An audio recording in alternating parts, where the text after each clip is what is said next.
Anne of the Island, Chapter 21, Roses of Yesterday.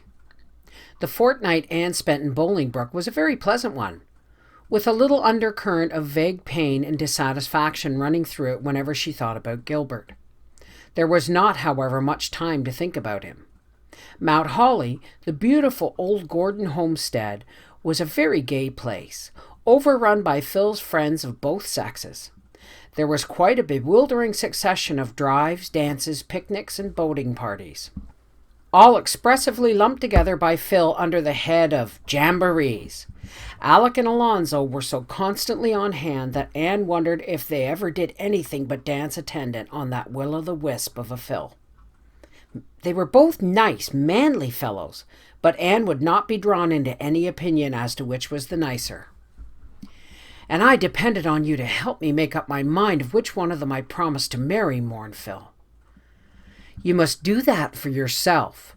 You are quite expert at making up your mind as to whom other people should marry," retorted Anne rather caustically.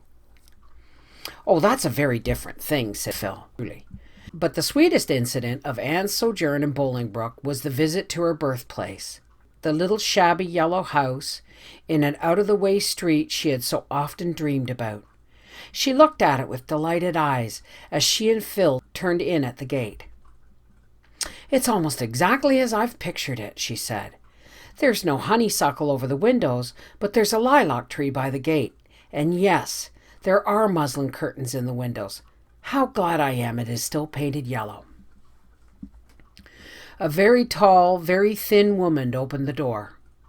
"Yes, the Shirleys lived here 20 years ago," she said in answer to Anne's question. "They had rented it. I remember 'em. They both died in a fever at once. It was terrible sad. They left a baby. I guess it's dead long ago. It was a sickly thing. Old Thomas and his wife took it, as if they hadn't enough of their own." "It didn't die," said Anne, smiling. "I was that baby." "You don't say so! Why, you have grown!" exclaimed the woman, as if she were much surprised that Anne was not still a baby. "Come to look at you, I see the resemblance. You're complected like your pa. He had red hair, but you favor your ma in the eyes and mouth. She was a nice little thing. My darter went to school with her and was nigh crazy about her. They was buried in one grave, and the school board put up a tombstone to them as reward for faithful service. Will you come in?" "Will you let me go all over the house?" asked Anne eagerly. "Laws, yes, you can if you like. 'Twon't take you long, there ain't much of it. I keep at my man to build a new kitchen, but he ain't one of your hustlers. The parlor's in there, and there's 2 rooms upstairs. Just prowl about yourselves. I've got to see to the baby. The east room was the one you were born in. I remember your ma saying she loved to see the sun rise, and I mind hearing that you was born just as the sun was rising, and its light on your face was the first thing your ma saw." Anne went up the narrow stairs and into that little east room with a full heart. It was as a shrine to her. Here her mother had dreamed the exquisite happy dreams of anticipated motherhood. Here that red sunrise light had fallen over them both in the sacred hour of birth. Here her mother had died. Anne looked about her reverently, her eyes with tears. It was for her one of the jeweled hours of life that gleam out radiantly forever in memory. "Just to think of it! Mother was younger than I am now when I was born," she whispered. When Anne went downstairs, the lady of the house met her in the hall. She held out a little dusty packet tied with faded blue ribbon.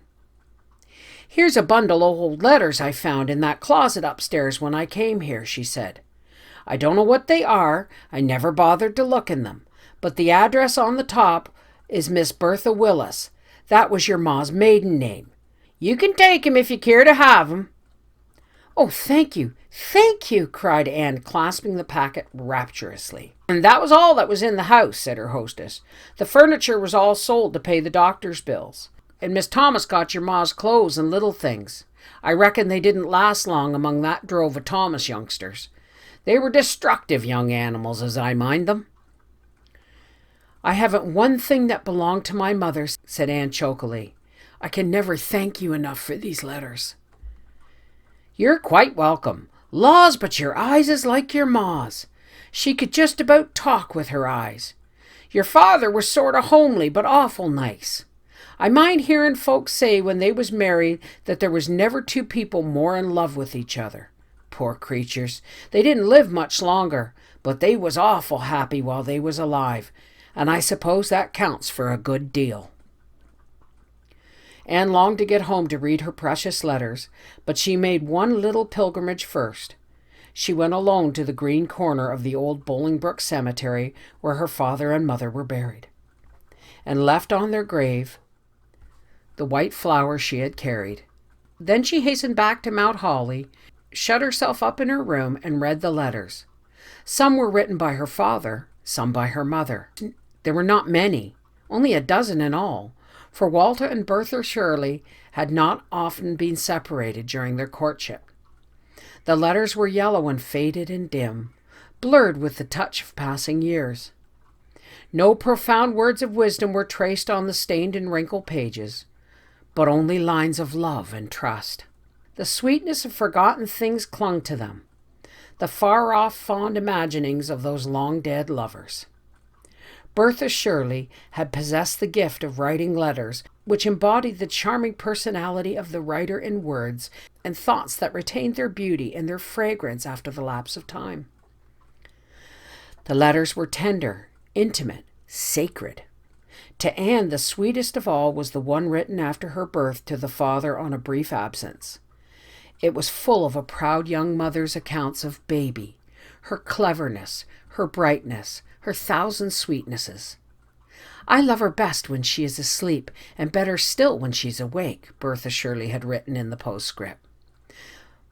Probably it was the last sentence she had ever penned. The end was very near for her.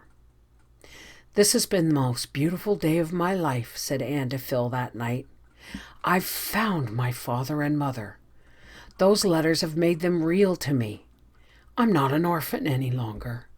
I feel as if I had opened a book and found roses of yesterday, sweet and beloved, between its leaves.